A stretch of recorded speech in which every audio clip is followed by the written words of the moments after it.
Hello and welcome to Debating Europe's online citizens panel asking how can Europe ensure a fair transition to clean energy? I'm Joe Litabarski, the editor of Debating Europe, and joining me today we have Alexandra Tomczak, a member of the cabinet of Frans Timmermans, who's the European Commission Executive Vice President leading the Commission's work on the European Green Deal. Thank you for being with us, Alexandra. Hi, Joe. Yes, thanks for inviting me. I'm very happy to have you here, not least because your work covers the just transition. You're working on gas supply and security of supply and energy poverty, and these are all topics that I'm sure are going to come up in the discussion today.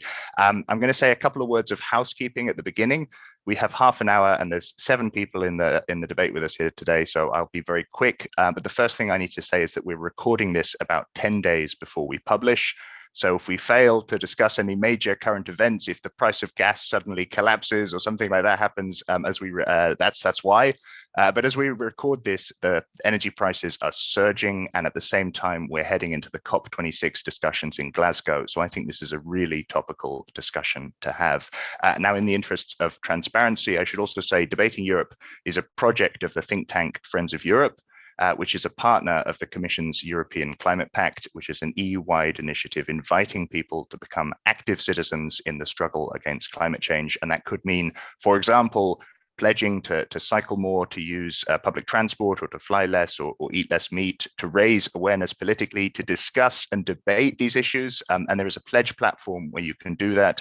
There'll be a link in the description of this video. So full transparency, Friends of Europe does take a position on this. We believe that the green transition can only be fair if citizens' voices are listened to throughout, if we're having this debate and this discussion, which is why we're holding this panel today. And the European Climate Pact promotes a range of deliberative and participatory approaches to give the microphone to citizens, including small group deliberative exercises called peer parliaments, in which a group of people come together with their friends, their family, neighbors, or colleagues in an informal setting to discuss and vote. It could be round the kitchen table, it could be down the pub, and they vote on ideas on some of the kind of pressing questions for our society, including on this exact topic of the debate today, a fair energy transition. So the results of all of these kind of small group discussions feed directly into the Conference on the Future of Europe, another big deliberative democracy exercise that the EU is holding, and into deliberations at EU level. And again, we're going to have links for all of these, links for the peer parliaments, for the EU Climate Pact, in the description of this video. So that's my housekeeping out of the way. I can introduce our panel of citizens and then I can shut up. We have a panel of 7 citizens, and over the next half an hour, as I said, they're going to be putting their questions to Alexandra directly. So seeing as we don't have a lot of time, I'm going to dive straight in, and let's kick things off with Zita and see where she takes the debate. She's going to ask the first question. Zita, over to you. Yeah, thank you so much, Joe, and thank you, Alexandra, for being here. I really think it's a great opportunity for us to ask our questions, because I want to bring a situation to the table that I notice many people around me are kind of struggling with, because it's the rising energy prices, and a lot of people are getting a bit worried. For now, I'm still living in my 8 square meter room, so like there's not much to heat up. The wall behind me is literally like the back of my room, the way I live. However, soon I'm going to want to find a new house. I actually want to invest in green energy. That's what I want to do. However, with these higher energy prices, I'm noticing that a lot of these plans are getting on the back burner. And I've noticed that a lot of people around me have the same issue. So it got me thinking, these higher energy prices, will they impact the way or the possibility of realizing the European Union's plan of realizing its Green Deal? Yeah, thanks, Zita. And of course, it's, I think, a question that is on everyone's minds these days in, I would say, really all the regions in Europe. It's not only here in Belgium, it's the same situation in Spain, in Poland, well, to a bigger or lesser extent. The fact is that, well, we have looked at what has been happening in the energy markets, and the reason for the increase in prices of energy is mainly the increase in gas prices. Gas prices have increased 4 times over the past few months. It's the biggest increase in such a short period of time that we have ever seen. And not only in Europe, it's a global phenomenon. It's affecting Asia, it's affecting South America. So we are in a way all in this together. Now, with the European Green Deal, we are proposing to move away progressively from fossil fuels. So our strategy is to, in the medium and the long term, make Europe much less vulnerable to these sort of price fluctuations. So we are convinced that the European Green Deal is the right response to what we are seeing in the energy market today. It's quite interesting to see that in some countries, prosumer solutions are being advertised also in this context. So you are vulnerable to high fossil fuel prices. Why don't you invest in, for example, in a solar panel that you can install in your house and be less dependent on these fluctuating energy prices? So I think we can also see a little bit more of interest from the citizens in investing in green solutions as a result of what we see today. But of course, in the transitional period, all these investments will take time, and we need to act now to make sure that we can go through this winter and make sure that nobody is in energy poverty. So that is why on Wednesday this week, so we're recording earlier, but essentially on the 13th of October, the European Commission proposed a sort of a toolbox for countries with our recommendations on how to deal with this crisis. And one of the main priorities for immediate action is to protect vulnerable consumers via income support, via lump sums payment, making sure that no one gets disconnected if they fall behind in paying for their bills. So these are the actions that we are suggesting. On the top of this, we also know that there are revenues from the emissions trading scheme, which is a European system for trading emission allowances, almost 30 billion euros that was raised over the past year. We also encourage governments to spend these resources to support vulnerable consumers. Thank you, Alexandra. Karen, Azita, you might have sort of follow-up questions. We're a lot of people, so I want to move on to the next person to ask their question. But at the end of the debate, if you have a follow-up question, as I said, you know, in the briefing, please kind of write it down. You might want to kind of ask a follow-up. Karen, let's move over to you for the next question. What would you like to ask? Okay, thank you, Joe, and thank you, Alexandra, for being here. Lots of questions arise right now, so I'll try to be quick with one. My question was, is it fair to make the same transition in the whole of the European Union at the same time and with kind of the same measures? And what can be made to not leave anyone, meaning any society, any country, any community, behind?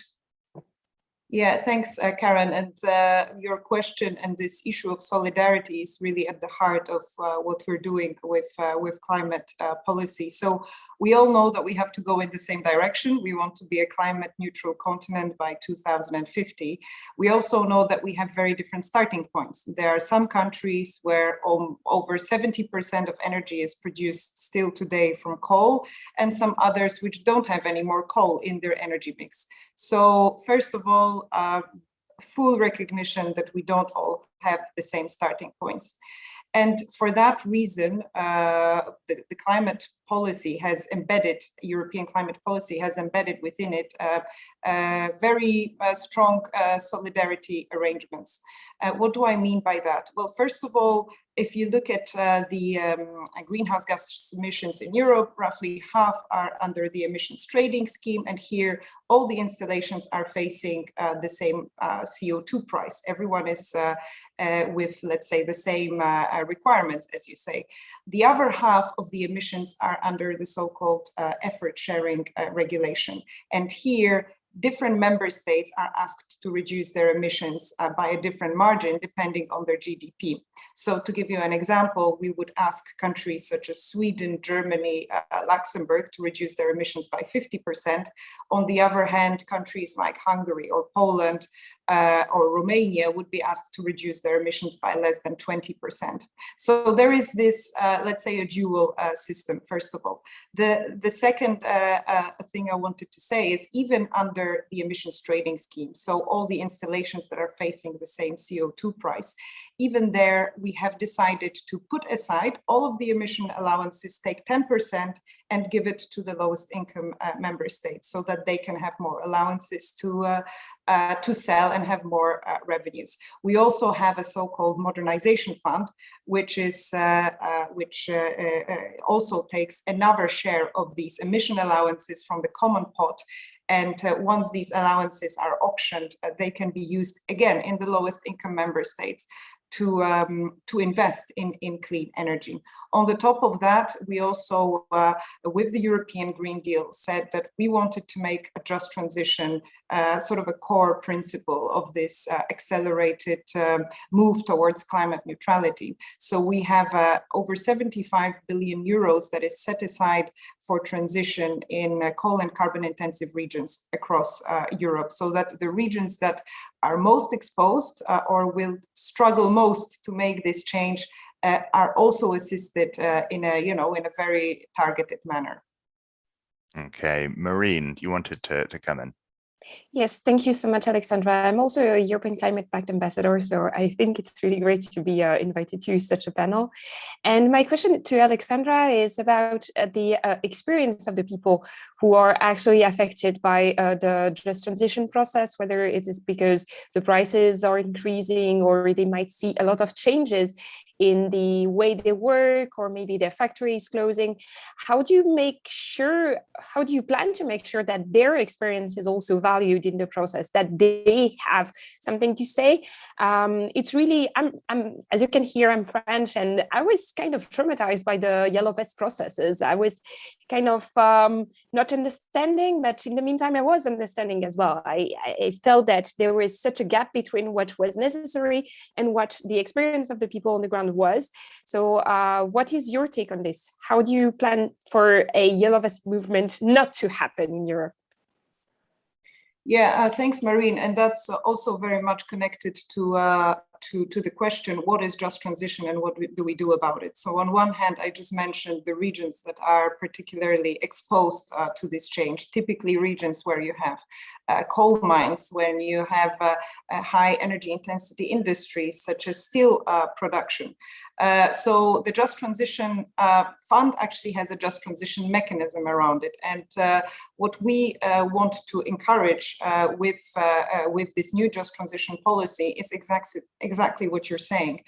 In order to be able to use these funds, we ask the region to prepare plans, to think in advance, to consult the citizens, and to make sure that not only the mayors and the presidents of the regions, but also the social partners and the citizens are involved in creating a new vision for their regions when such regions are particularly affected by or struggle a little bit more than others to make this transition.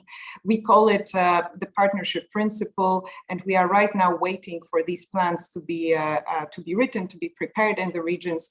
And when we analyze these plans, we will be very strict on making sure that local population communities have been involved, because we fully realize that you cannot do this transition without it being locally owned. You cannot impose it from Brussels, you cannot impose it from the member state capitals.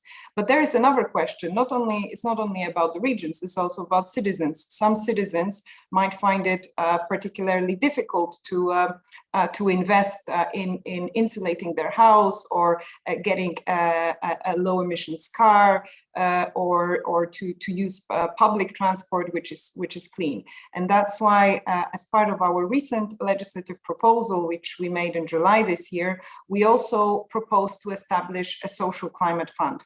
And this fund will be doing exactly this. We are setting aside revenues from emission allowances for the member states to be able to channel directly to the families, to the communities that need support in order to make these investments that can save them money in the long term, but maybe at the beginning they don't really have the capital necessary to make these investments. So Just to finish on this one, I think the Executive Vice President has been very clear on this. This transition has to be just, or there just will be no transition. And well, this is sort of a vision statement, but within our recent proposals, we try to make it concrete by really putting on the table a sum of money which can be used actually in a different way than other EU funds, because it's the first time we are proposing an EU fund that can give direct income support to European citizens. So it doesn't have to go through a managing authority or another fund in a member state. It can be given directly to those who are most in need. Thank you, Marine. That's an excellent question. I think it gets really to the heart of this debate. Peter, I'm going to bring you in now. What's your question? Thank you. As these are the last weeks of the European Year of Rail, my question is in that field. I travel a lot by train internationally, but the more I travel east, the more difficult it is to travel with a train that runs on electricity. Mostly on diesel. It has a benefit for the companies not to invest in infrastructure, but it's not at the sustainability. And also, if you travel with electricity, it's not always from renewable resources. So my question was, how will the energy transition, or is there already something going on, can support the sustainability of a travel to other countries? Yeah, thanks, Peter, and that's a very specific question. Yes, for sure. I mean, the emissions from transport are one of the biggest challenges, I would say, that we have in front of us, because as much as we have seen emissions going down from industry, from electricity, in transport, we actually saw an increase recently. So if we want to be climate neutral by 2050, we definitely have to really do much more than we are doing now. And rail is one of the solutions that we want to promote. We want to see the high-speed rail traffic doubling in Europe by 2030. We want to encourage zero-emission transport for all the journeys below 500 kilometers. So moving away from flights for short distances and moving more towards rail. But of course, the question is, what is the fuel that is used for the trains? Maybe just to make one step back, what is our vision then for the energy transition as such? There are essentially two main priorities. One is to deliver more electricity to new sectors, in other terms, electrify transport more and more, electrify buildings more and more, so that we don't have to use fossil fuels in these sectors. The same for rail. We all associate rail with electrical energy, but there are some trains out there that are still using fossil fuels. So we need much more electricity, and we need cleaner electricity. We expect that by 2030, a vast majority of our electricity will be renewable. We have proposed new targets to get us there as part of our Fit for 55 package. The recovery fund that we propose to get out of the crisis after the pandemic also will spend over 30% will be spent on clean energy projects and climate-friendly projects. So the answer is yes, we need to electrify new sectors, and yes, we need to take fossil fuels progressively out, and we will need more electricity, cleaner electricity, and cleaner rail. And well, we believe that with the package we proposed in July, we are putting all the right ingredients to make it happen. But we cannot do it step by step in a way. We cannot first totally clean up our electricity and then start connecting more trains, because we simply don't have enough time. So we have to do these things in parallel. Okay, Anatoly, I'm going to bring you in now. Hi, thank you very much for being with us. And my question is, what are the main challenges foreseen regarding involving youth all along the way towards ensuring a fair energy transition? and what are the main opportunities? Thank you very much. Thanks, Anatoly. Well, I think that the youth, the way we see it, is already very much engaged in the clean energy transition. For sure, we feel that the youth is expecting us to take bold steps, is expecting us to make sure that that this solidarity is not only between citizens and member states, but also between generations, so that what we do today is not antagonizing the opportunities of future generations. And I think that Fridays for Future movement was a very clear expression of the youth really dictating the political agenda. I think it's a good question to know whether we would be with the European Green Deal today where we are if we didn't see such a big mobilization of the youth. So first of all, I wanted to recognize this, that I think we already see that the youth is making a difference. Now, how can the youth get engaged more in the energy transition? I think here we will need to talk about the opportunities and challenges, because we know that within the next 3 decades, we are expecting to have something like over 600 million jobs in clean energy sectors. But if we want these jobs to be in Europe and be good jobs and good jobs for future generations, we also need to invest in the skills, in making sure that the generations that are now studying and preparing to take up the active life have access to these new professions. And in a way, it's a very challenging period of time, I think, for the youth, because unlike in the previous decades where one could expect to do the same job as your parents did, today there are many professions where we know that some of the jobs will disappear.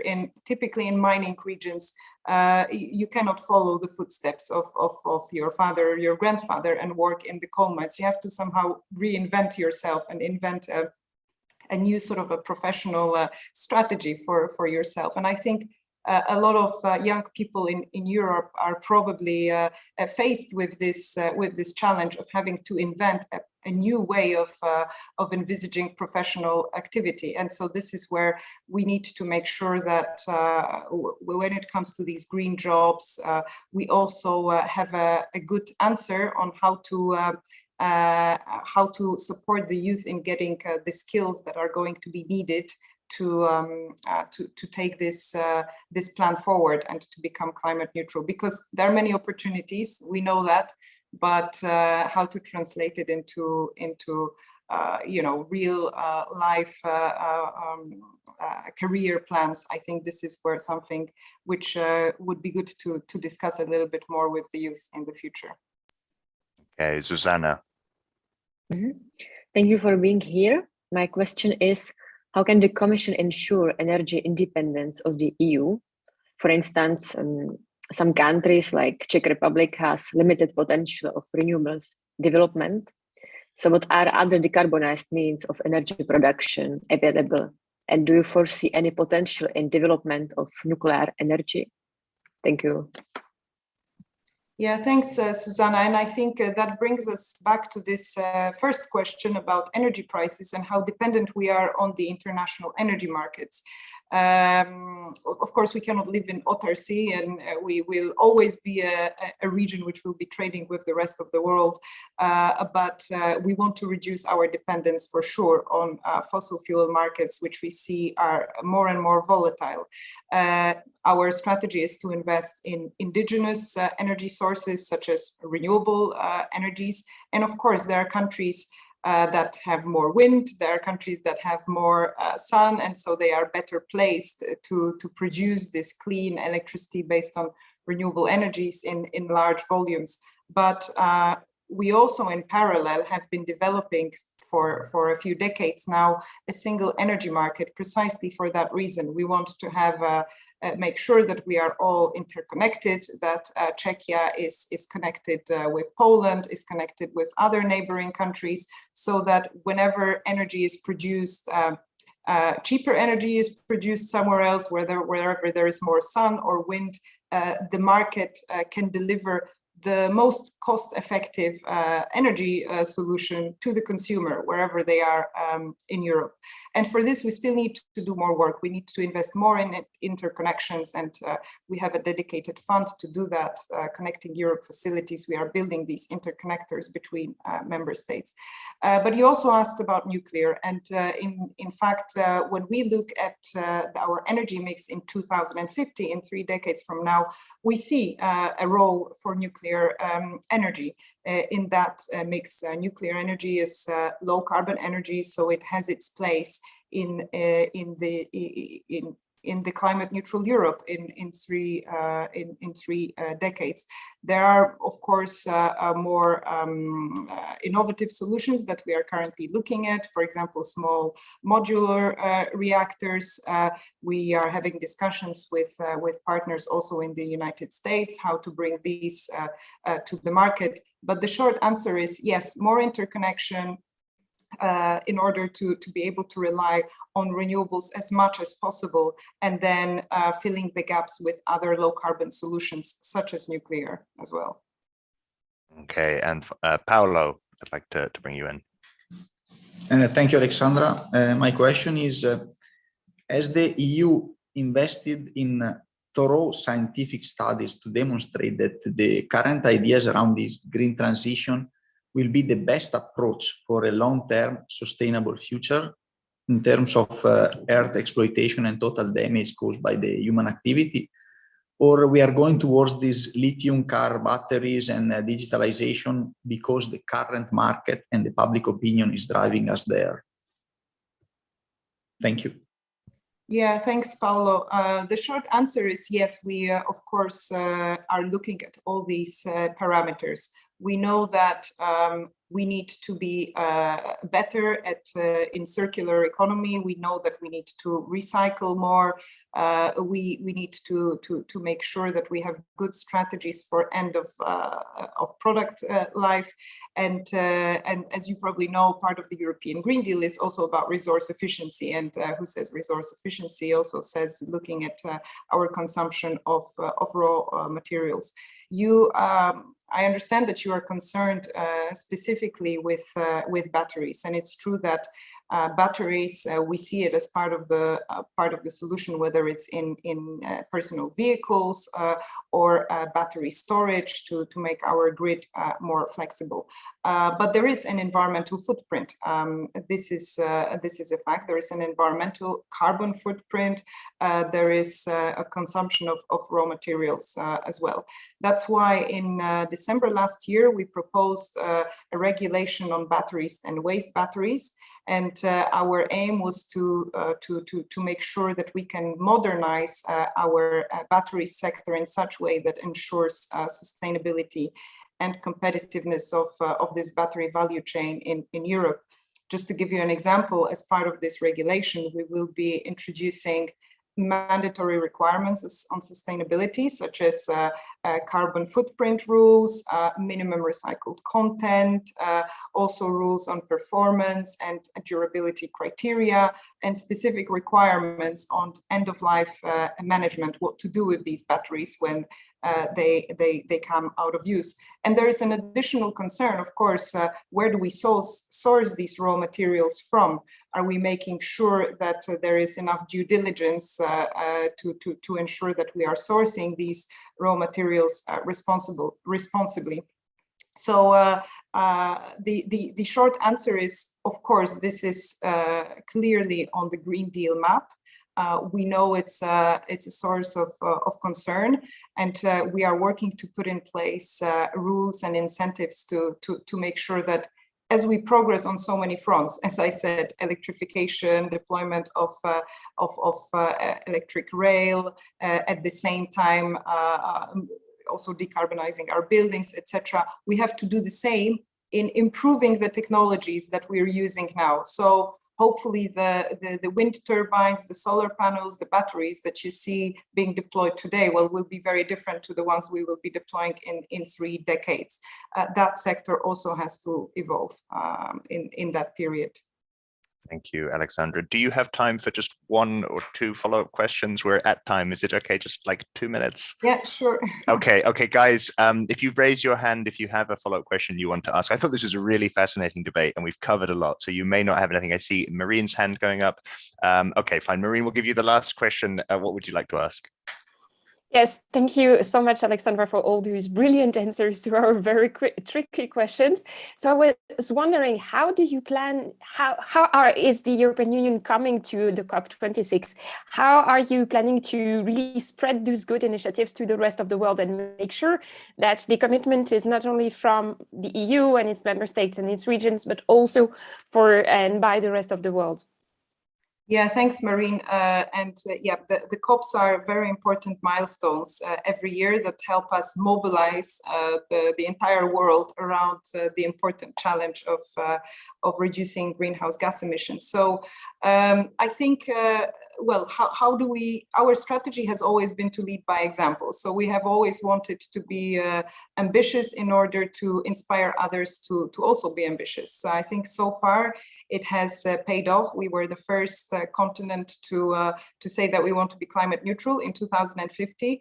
2 years ago, it was considered a bit crazy. Today, we see also Japan, South Africa, South Korea pledging to also be climate neutral. We see carbon neutrality commitments from China, recently also from Russia. So I think that this sort of paving the way and opening the way and showing others that it's possible is definitely something that we will continue doing in Europe. We also open now another way, going beyond announcing targets, and we proposed actually our plans on how to deliver on all of that, and we did that in July. And this will be the next step after the COP, after all the good targets that we will hear about, and of course we need to hear more, especially from regions and countries such as China. We need to they can really make a difference in this context.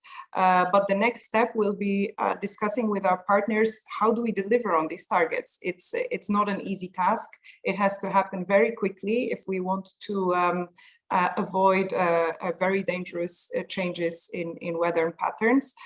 So looking into COP, we are still reaching out to our partners. The Executive Vice President is traveling to India, Indonesia, China over the coming weeks, but then keeping also a perspective on what happens after Glasgow and the focus that we will need to have there, and for sure, delivering concrete plans, how to go about reducing emissions, how to go about phasing out coal, would be some of the important themes for also for COP27. Okay, we're going to have to end it there. We are out of time. But you can, of course, continue the discussion on our website, debatingeurope.eu, and you can get involved in the EU Climate Pact yourself, including with the peer parliaments, to have a discussion along these lines, or through a pledge. And we will make sure that there are links in the video description so that you can see those. And of course, like and subscribe for more of these debates and for the opportunity to take part yourself in future debates. Thank you so much to Alexandra. Thank you for taking part, answering the questions from our panel. Thank you to the panel for giving us your time, and thank you for watching at home. I wish you all a very pleasant day.